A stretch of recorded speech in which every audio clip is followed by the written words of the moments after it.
you later. So that was, like I said, when you look at electricity on Shabbat, intuitively, Rabbi said it's forbidden. They search for arguments to say why. But those who really went after it honestly, among them Rabbi Shlomo Zalman Auerbach and Rabbi Moshe Levi, who was a Talmid of Rabbi Mazuz in Kisera Hamim in Israel, showed that none of these arguments hold ground. It's not construction, it's not fire, it's not molid, which is to give birth to create a new thing. So all these things are out. In any case, everybody feels, I think most of the Orthodox community feels that even when there's great necessity, you should not use electricity on Shabbat. So we put it aside for now. Look at the electricity on Yom Tov. On Yom Tov, even if you argue that that electricity is fire, which is it not? It is not. You're allowed to create fire, to use fire that already exists on Yom Tov, and electricity is always there. And therefore, the early rabbis who dealt with it, Sfaradim and Ashkenazim, all said that it's okay to use electricity on Yom Tov. In terms of practice, there were, even though there was a ruling, there were different practices. Some people said that that you could only turn on and not off. Some people say you could turn on and off, but only light and not other things. Other people, like my grandfather and many other Sephardim in Yerushalayim, said you could do anything on Shabbat, on Yom Tov, but obviously nobody used back then the radio or the TV. The shift came in the 50s in America and the 70s in Israel. That was when TV became more popular, and the rabbis I think were afraid that if you allow people to use TV, the electricity, they're going to use the TV. Which is completely unfounded, but still, that's how it was ruled. That's how it was done. Now it became sort of and it's in a funny way. Unfortunately, it became a controversial view. If I would say, you could use electricity on Yom Tov, it was, oh no, don't say it. This is the controversy. We don't want to touch it. It's not true. But recently, there are some cracks in the wall of even looking at electricity and how it works on Shabbat. Anyway, going back to the case that in question, this man asked me, he was planning originally to have the seder with his older children, and now he realized after consulting his doctor, he's in Israel, that because he has certain ailments and he's taking certain medicine, it is not safe for him to spend the seder with his children. So now we are facing a situation, not only for that person, I think for many, many families across the United States, where you have this dilemma: am I going to have my family over? Am I going to join my parents, my grandparents for Leila Seder? And I have no doubt that a lot of people would say that family at the Seder night overrides everything, and is the most important thing. Meanwhile, you'll have elderly people there who are more vulnerable. But people say, I can't bear the thought of sitting at the Seder night, only me and my wife, or me and my children, or me alone. It's a big problem. So he asked me if I could do the Seder through Zoom with his children. So I'm going to write about it tomorrow. But I wanted to share with you something that I think I told him, and I told some people in the minyan, either this morning or yesterday, that I think we have a perfect proof for that in the Haggadah, and that is, you see,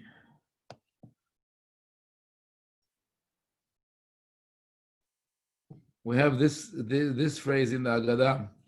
Amar Rabbi Elazar ben Azariah, Harei ani keben 70 shana.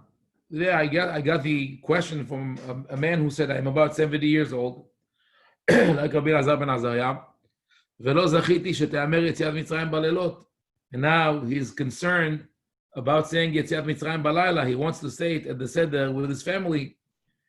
But who's the one who gave him a solution? עד שדרשה בן זומא, Rabbi Shimon ben Zoma came and said, no, you could say it at night. But look what happened. If you look at this word, what does it say here? You read this? It says Zoom. That means that already, if I follow, You're stretching it.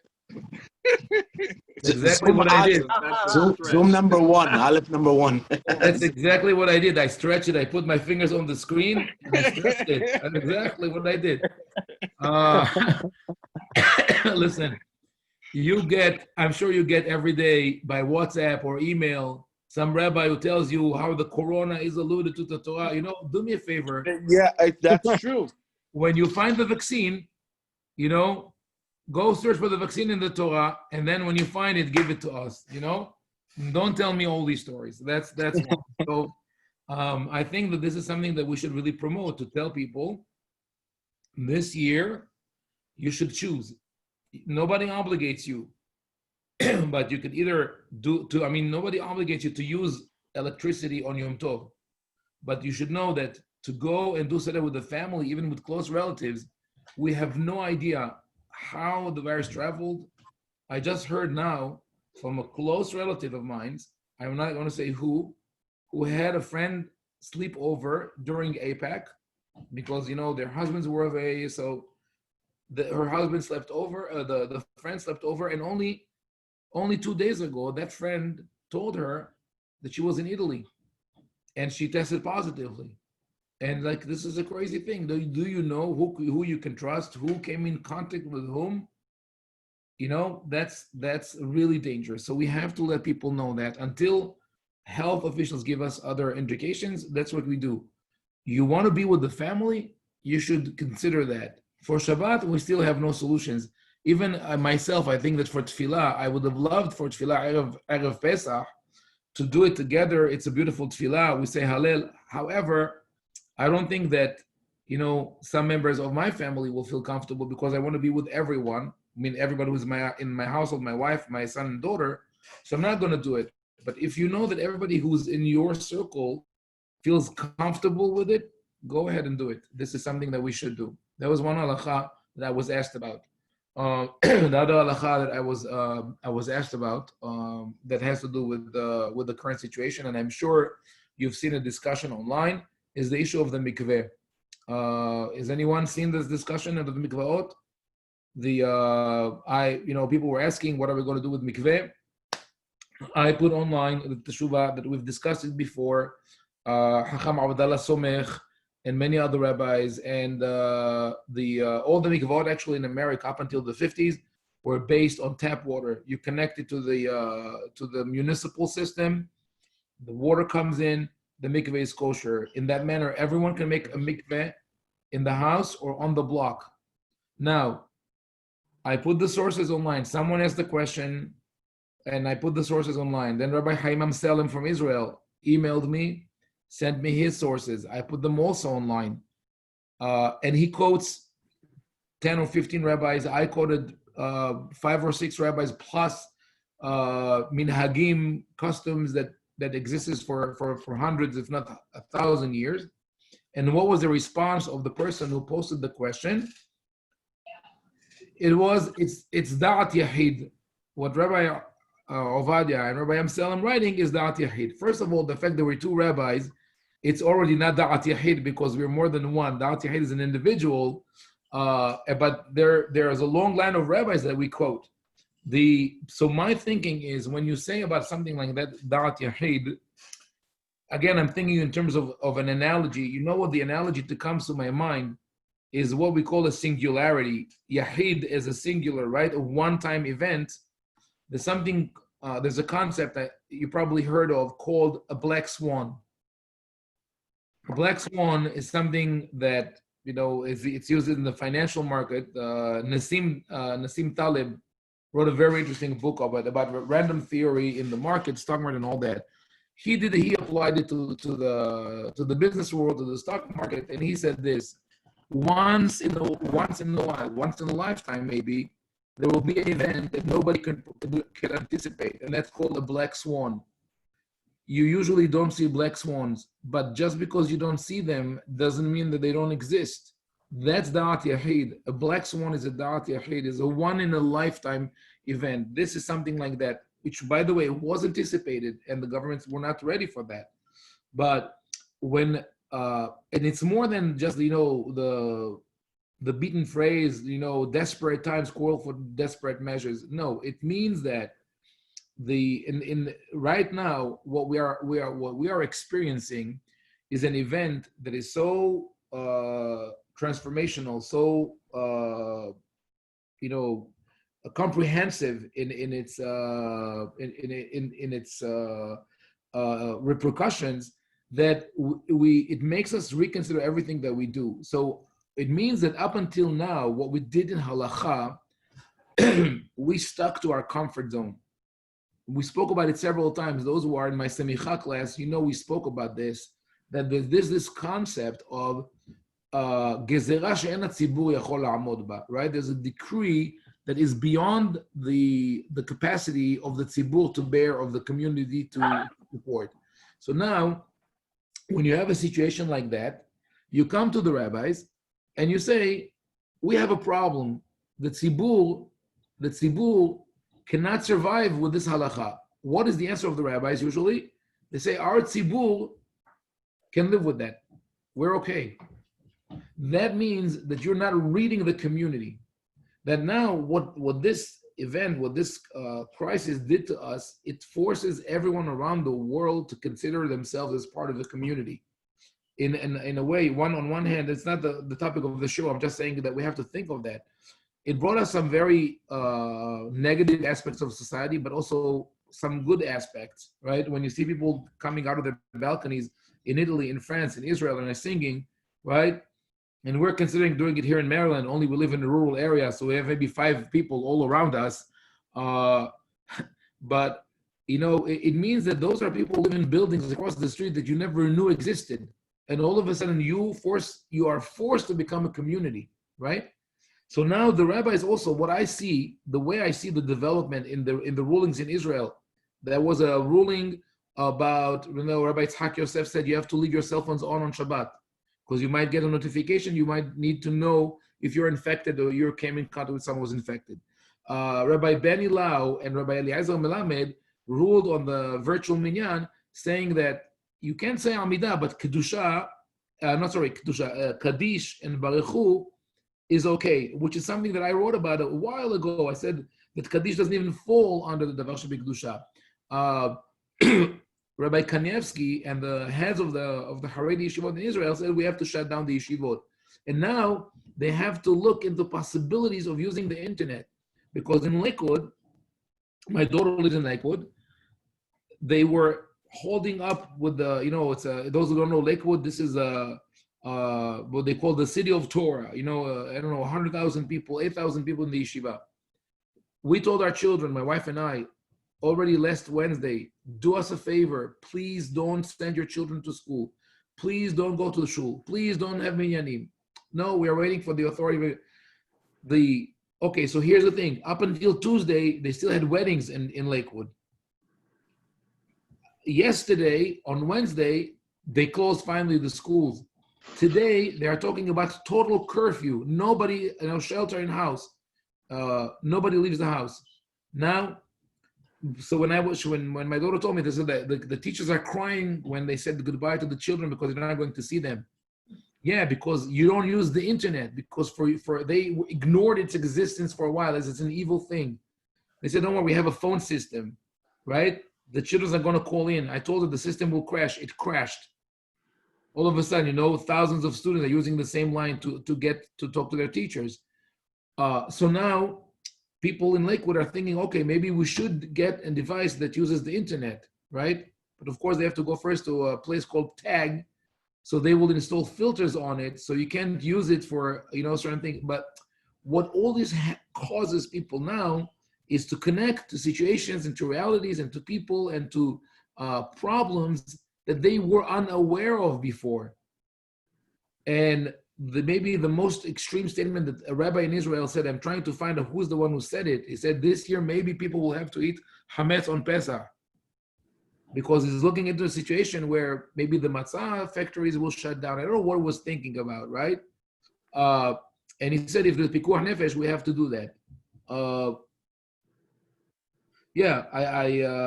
Ronaldo just said that, and I saw that 100 people tested positive in Hasidic Brooklyn. Why? Because they ignored all the warnings for 100 people tested positive in Hasidic Brooklyn. yeah, it's crazy.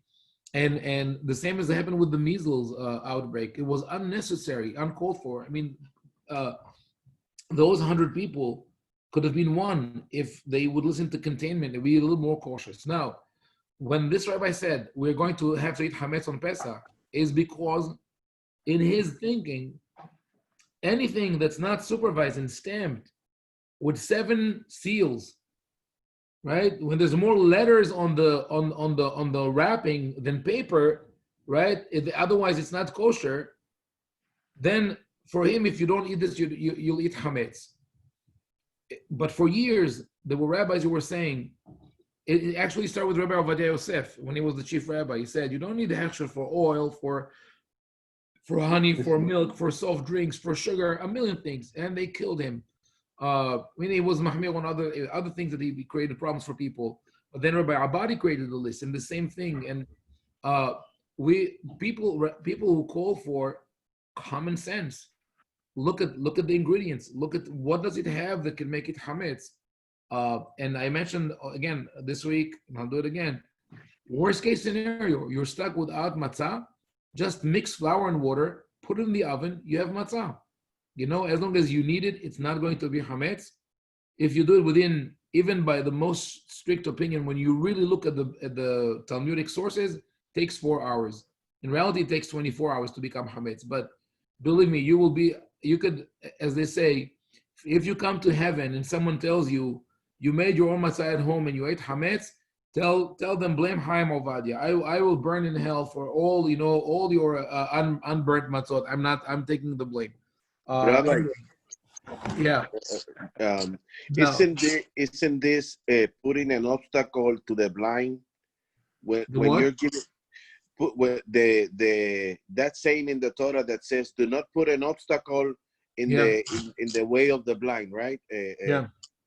Isn't this that kind of scenario when people are getting this absolute halachot with no room for other opinions? Totally. And then It's totally different. I'll tell you, maybe, for some people the comparison will be shocking, but I'm thinking of what happened. I mean, in terms of the reverberations and the results, we're not there yet. I mean, it's not going to be that, Baruch Hashem. But during the Holocaust, and even before that, from 1933, from 1930s, people came to the rabbis in Eastern Europe and in Germany and said, Rabbi, should I go to Eretz Israel? The rabbi said, no. Why? Everybody's a koifer. They're all heretics. You're going to lose your religion.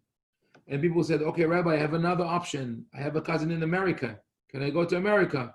He said, no, God forbid. America is the land where, the streets are paved with gold, the land of opportunities. So it's all material. You're going to lose your Judaism there.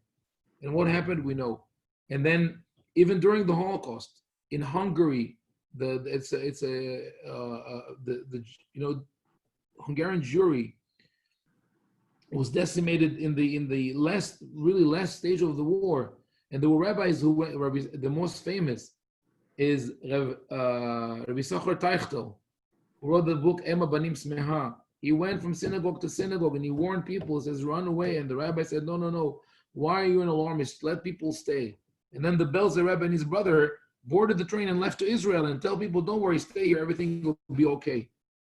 The same, if you know Michael Ber Weissmandel, read his biography, read his history story, Rabbi Weissmandel and Rabbi Teichtel. Anyone who wants, I'll send you the names and you could look them up. And they said after Rabbi Teichtel was killed by the Nazis, Weissmandel survived, and he said it was the fault of the rabbis who did not tell their people that danger is coming. And now we have the same situation. So thank God, I think that we here are not listening to this kind of of nonsense that's coming from there. But we have to understand that to always use common sense when we get it's not only our lives, it's the lives of so many people who are depending on us and around us. Anyway, I'm sorry I got carried away a little bit about that, but it has to do. This is what we live right now. So how else does it apply to our Pesach? we might have in some places a shortage of supplies for Pesach. You won't be able to get, some people, they're kosher for Pesach water. That's really a serious issue. But Toilet paper. toilet paper, right? This is it's a problem. The non-Jews bought all the kosher toilet paper. What are we going to do now? You got to buy a bidet. That's the best thing. Yeah. Rabbi, No, but Rabbi. seriously. Rabbi. Yes. So a quick question. I'm wondering, when it comes to, handmade matzot and the whole shmura matzah, it's all made by hand, by people. Yeah. Versus the machine made is obviously, made and packaged on its own without human interaction. Yes. I'm wondering if that's going to be something that they announce that people should, even though I know that you're good with machine matzah, but in general, first of all, those people to be touching everything with everything that's going on, I don't know, that could be a very big hazard. Oh, that's a good point. I didn't think about it. Thank you for bringing it up. The virus can only last 3 days once it's left on something. Oh, really? But once it depends on what it is. Cardboard is one thing. Food is another. Plastic's another. I'm trying to look I'm happy to have here. One of them 7 days. One of them is everything is another. Wait, I happen to have here a box of matzah. This matzot Yehuda, and I'm looking for something that used to be on the box, but now is not there anymore, and that's a big issue. Okay. Well, maybe if they get toasted a bit before on the microwave, like a few seconds, that would kill the virus. Okay. So you see this matzah that I'm holding in my hand? That's the matzah that you get in Giant when you spend, or ShopRite or whatever, or Stop and Shop, whatever is your local store. When you spend $25, you get this for free. Okay. Or you could go and spend $25 to get one issue of the Lubavitch Time, which is the matzah that looks like a newspaper and tastes the same. And also tastes like a newspaper. And sometimes have interesting news on it. So the big, Richie, the big sort of deception around the whole story of matzah shmura is that this is matzah shmura. And it used to be written on the box, shmura mishat lisha, or shmura mishat tehina. Actually, this is shmura mishat tehina. The difference between this matzah and what people think is the shmura matzah is that on shmura matzah it says shmura mishat ktsira, guarded from the moment of harvesting. And on the regular matzah it says shmura mishat tehina, guarded from the moment of grinding. And there's no difference between this shmira and this shmira. To the contrary, the Gemara says, "En shmira ela midavar haba lidei chimutz." They could only guard something if there's a potential for it to become hametz. When you harvest the grain, even if it gets in contact with water, it does not become hametz. There are hundreds of cases in the Gemara and in the Poskim where whole bags of grain fell into the river just before Pesach. They dragged them out, they dried them, and they ground them, and they made them for Pesach because there was nothing else. It does not become hametz unless you have a grain of wheat that popped up. So really, in a way, this matzah is more shmura than the handmade matzah that says shmura hay regaim all day. So to rephrase what you said, Rich, it's not that I'm good with machine-made matzah. I'm not good with shmura matzah. I refuse to buy it. I only buy it from my guests if they come because of achnasat orchim, of hospitality. Otherwise, I'm not criticizing any. I know some of you might like to buy matzah shmura. I say I personally don't buy it. When I see the articles, there was an article in the New York Times about the rabbis who go to Arizona to supervise the fields that they will be dry. Say, Ribono shel olam, please, put your time to something more useful, really help the community instead of doing stuff like that. So, but that is a good point. But I'm not. I'm going back to Richard, to what you said. I agree that we should tell people don't buy handmade matzah this year. Because of the virus. Yeah. Even if it's 3 days, 7 days, this thing, in between, people are carrying the boxes from one thing to the other. There's It's plastic true. on It's some, true, and you don't know all how that it. stuff, and everything is 4 days, a week, 3 weeks. I agree. I agree. I And- didn't think. And all these people are in close quarters. And I don't know, it's a very big No, issue. there are several doctors here on the screen that could tell us. I don't know if they're, even if it's not their expertise, but give us some opinion. But I think I have no problem because I anyway don't buy them. And you can buy, by the way, machine-made shmura matzah, which is the if you're concerned about that. Yes, Vivian, you had a question. Yeah, a lot of food is boxes are handled. What do they do with other food? And secondly, after it's made by hand, it's been cooked. So are they? That's why I said I don't know. And I thirdly, Yeah. once you put something in your mouth, unless you leave it in your mouth for a very long time, once you swallow it, the acids in your stomach destroy a lot of. Yeah, so that's why I said, Vivian, this is for me. It's not a problem from a Yeah, medical point of view. I just Right. think it's deception. It's like selling chicken as glut meat, which you can't have glut chicken, I and agree. like selling butter that says Halav Israel, and like saying soft drinks that says Lelo Hashash Vi'it. We have it. We know we have it all around. I'm just saying, I think that the most important lesson that we're just starting to understand now is, what is written, Lo le'olam hosen. We can't trust that what we have now, the reality that we have now, will stay like this forever, and it applies everywhere.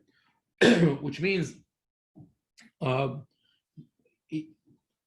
give you another example. Years ago, I was telling my friends that I don't know how the Jewish school system is going to survive. And they say, no, there will always be people who are willing to invest in a good Jewish education. But now it's we just started. It's the beginning. There's already a crisis because parents are already saying, I cannot afford to pay that. If that what happens, because they look at the non-Jewish schools and they have a system in place. They've already doing the flipped classroom. They've already been teaching different things. And our schools are not up to par. And I could tell from my wife's school, I see and I hear that's the tough part of it. Like we're now all working together at home. So I hear all the staff meetings going on in the school and the other teachers struggling with the situation. That's an important thing, even though we're studying halakha, but it's an important thing to know. The teachers who are now forced to teach online, all of a sudden realize that the only reason that they succeeded to lead their student in the classrooms is because they were in control. They had the product, they had the consumer, and the consumer had to get their product. They didn't have to be interesting, they didn't have to be engaging, they didn't have to be nice, they didn't have to be empathetic, right? And I see, on the other hand, teachers who have all these things, and they could teach their students and any other students, but we don't have people who could do that. It's so now this is the test for who's a good teacher and who's not, and where is a good school system and where it is not. And now is a trying time also for the whole rabbinical system, because if you ask your rabbi, and there's another issue that we just started talking about, and that's the issue of the mikveh, right? The issue of the mikvaot came up. A woman, like I said, that what I published, what they said, Da'at Yahid, right? Rich, you responded online. Rich wrote, are you telling women to go to a mikveh? Would you tell someone to go to a swimming pool, even though it was disinfected with chlorine, right? But other people swam there? Would you feel comfortable today to go and swim there? No. Why would you feel comfortable going to a mikveh? Why would you feel comfortable telling people to go to a mikveh? How do you know that everybody who went into this mikveh was tested or knows for sure that they did not come in contact with someone who's infectious and that they did not transmit it to the water? Why not tell people that there is a solution? What is the other solution? Tell people don't go to the mikveh. Yeah? But really, you think that this is a new it's not a new reality. It's just reality augmented. It's a new facet of reality because for more than for hundreds of years, I want to say thousands of years, there always was this tension where people were offered only one way to do halacha, and they say it doesn't work for us, and the rabbi said, okay, if you don't like it, don't do it, or do it even though it's extremely difficult for you. So that is where in the past, what did this cause was for people to leave in droves. They left Judaism. That's why we are now in a situation where 5 to 10 or 15% consider themselves to be observant. And that's what we're learning, I think, together. A lot of the people who are participating in this program already have rabbinical degrees and are very learned and work with communities. But really, we're working on that aspect of how do we get the rabbis to get out of their comfort zone and understand that the world out there is multifaceted and is very, very complex, and there are so many different cases and situations and circumstances that you have to think about. Yes. Rabbi, Rabbi. Yes. Rabbi, what's the alternative for the mikveh? You still didn't say it. I said, you use a bathtub or a jacuzzi or inflatable pool, anything that's big enough to cover the whole body. You go to that, not you, Nathan, you don't have to use it. I'm going to talk about women now.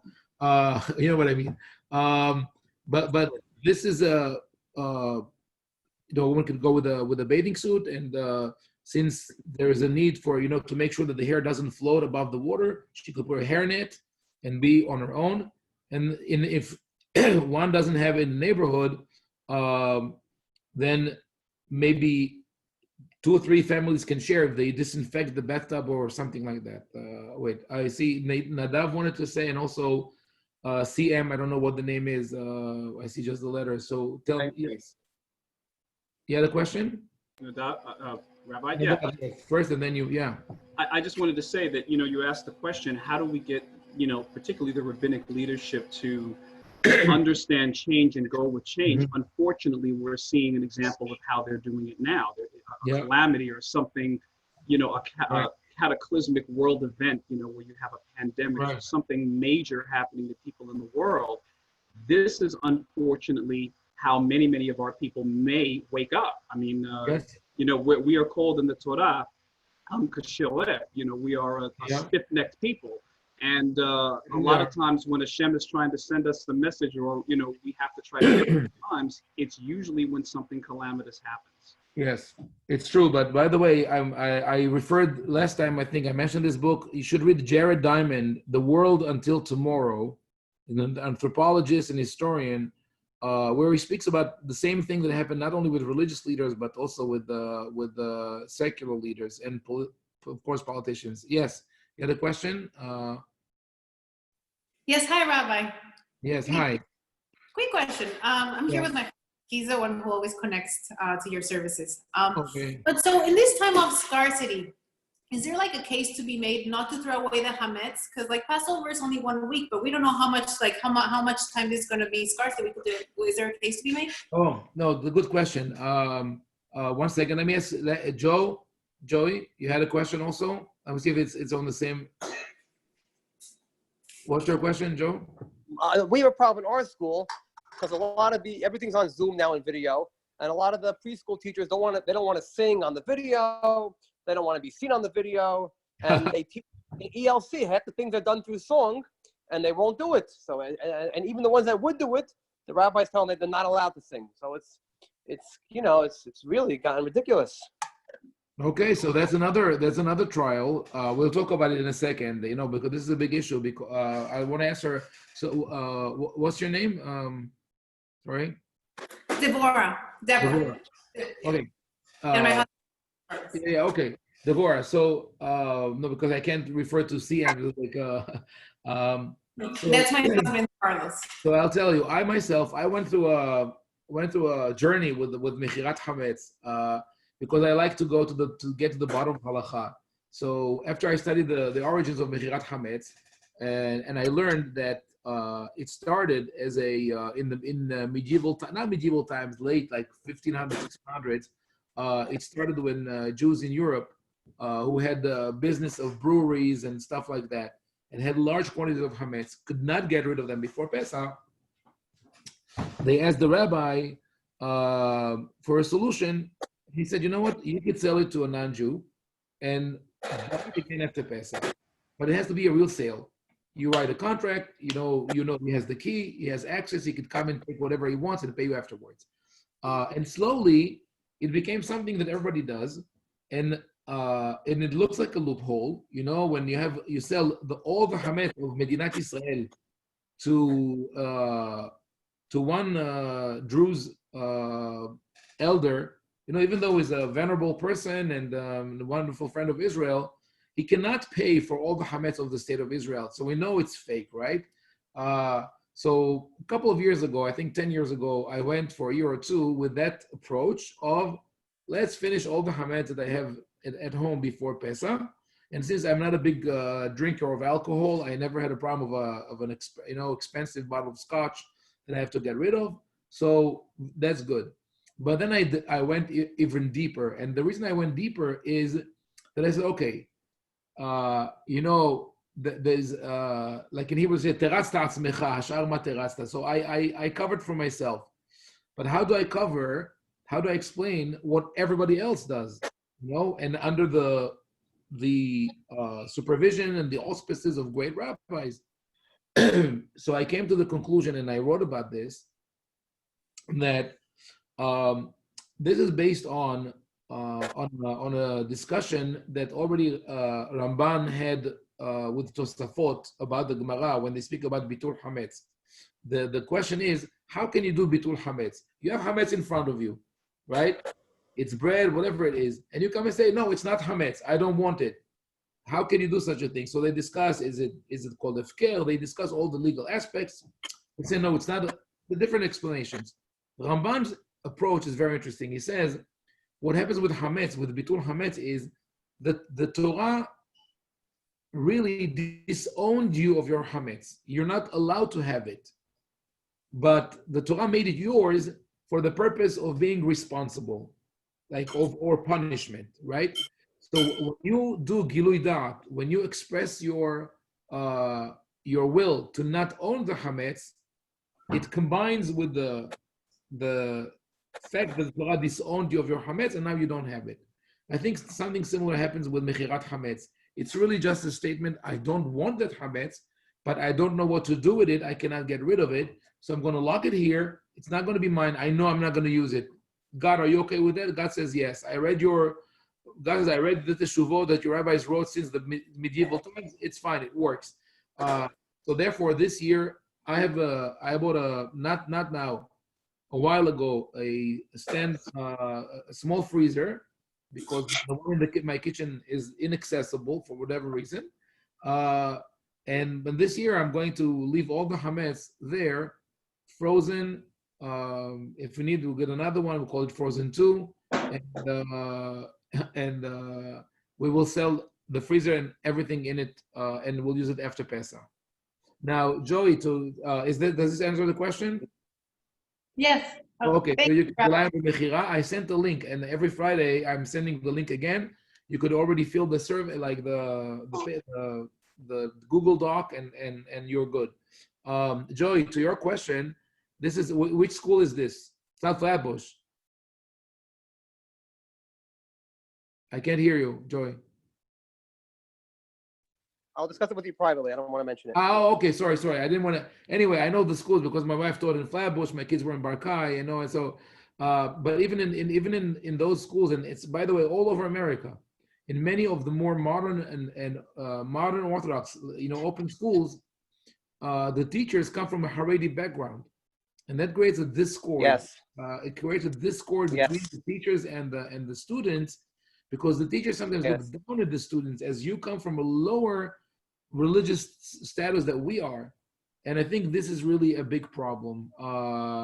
So now to the question whether this is called Isha or not, it's really not, because you're singing to children and they're your students, and who's going to hear it? I'll just tell you, a funny story that happened to me on that regard. Just so you know, appreciate. We'll finish on a good note because it seems like I'm ranting and ranting and ranting. There are some good things here. So my wife is a teacher. She's also a music teacher, and she sings beautifully. And but when we lived in LA, one of the teachers in the school where she taught, a Haredi school, Torah Emet, asked her to play a certain song that she was not familiar with. So my wife told her, okay, so sing it to me. She says, no, I can't sing it at school because there are men around me, like you just said, and even the boys. She was 4-year-olds. She didn't want to sing it there. So she tells my wife, you know what? I'm going to call you home and leave it on your machine. That was like 20 years ago when you still had machines, And that was, because of that, that was the last time I checked voicemail on a machine, because it was for Tu B'Shvat, and I picked up the phone to see what messages we had. And without, she didn't say, hi, Edna, it's more of this and that. She just left the message. So I pick it up and someone yells on the other side, I plant a tree. I'm like, drop the, the receiver, and it's like, I'm not touching that phone anymore. But I mean, humor aside, this is a sort of like a systemic problem that we have in our schools, and it has to be addressed. So, but even the teachers who would sing, who aren't from that background, the school is telling them they can't sing. Oh, that's really a problem. So then the question is, why do we? I mean, I'm not asking you because I had the same problem. I sent my kids to a little more, Haredi schools, and now they're on Lakewood. So it's not a Haredi school; it's a mainstream community school. That's the problem. Yeah, because so this is something what you bring up now, and it's again, it's all within the framework of what we're discussing. What happens is that when you live with a community and you want to please everyone, you'll end up pulling to the extreme, right? Let's say you have 500 parents in school, right? 450 of them are okay with the woman singing, but 50 are not. You want to please everyone, Same thing with the kosher meat, which we discussed this here before. Everybody wants kosher meat, right? But this guy wants it glut. This one wanted super glut. This one wanted super glut from a guy who never shaved. Yeah? This one wants not only that's Lubavitch, by the way, that's true. The shohet should not shave.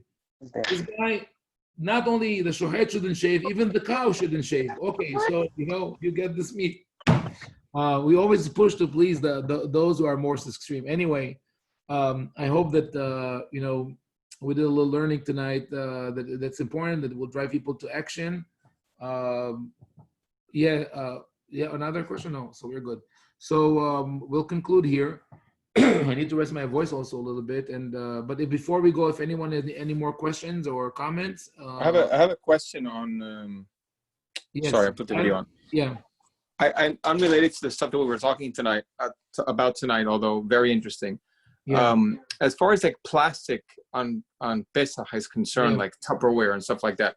I did hear that it was kasher for Pesach. All you have to do is wash it, and it should be fine to use. What's the halacha on that? Because it is. I tell you why people are concerned about Tupperware, because it colors very easily. So you put, let's say, something with paprika or turmeric in it, you'll have a yellow, red, whatever.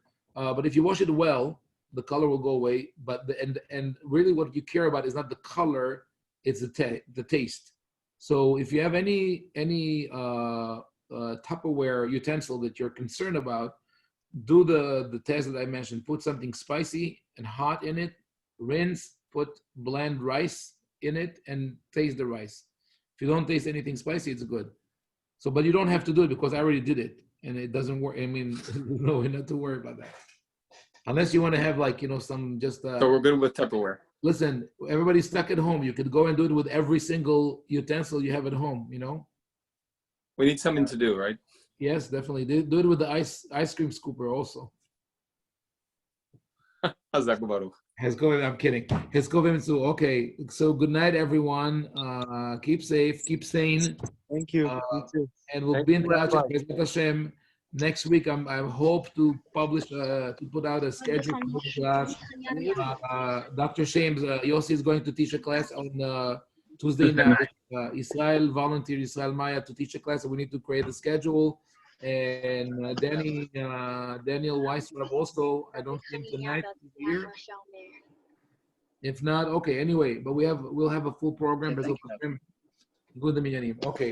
All the best. Thank you, Rabbi. Hatzlacha rabbah. Toda, toda. All the best. Shalom.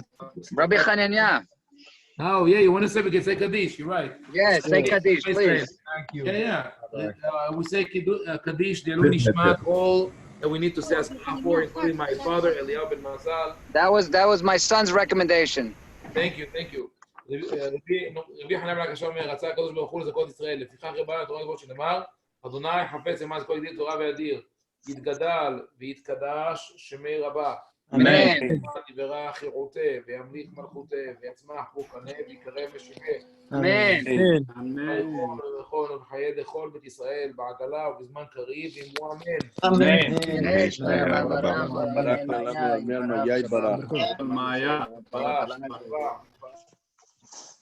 וידע, ויתעלה ויתעלה, שמד וחושה בריחוף. אמן.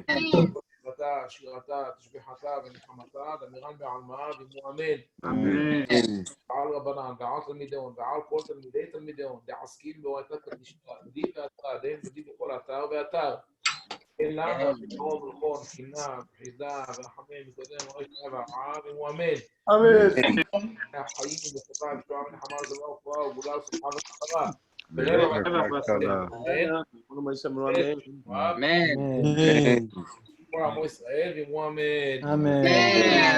Those of you who know that this minyan and this Kaddish works because in Kaddish Al Israel we pray for the rabbis and their students. Di bechol atar ve'atar. Atar is the Hebrew word for website, so we're good. Bechol atar ve'atar. Okay. Laila tov. Laila tov. Laila tov. Laila tov. Shalom. Very good. Zachu Baruch. Tov.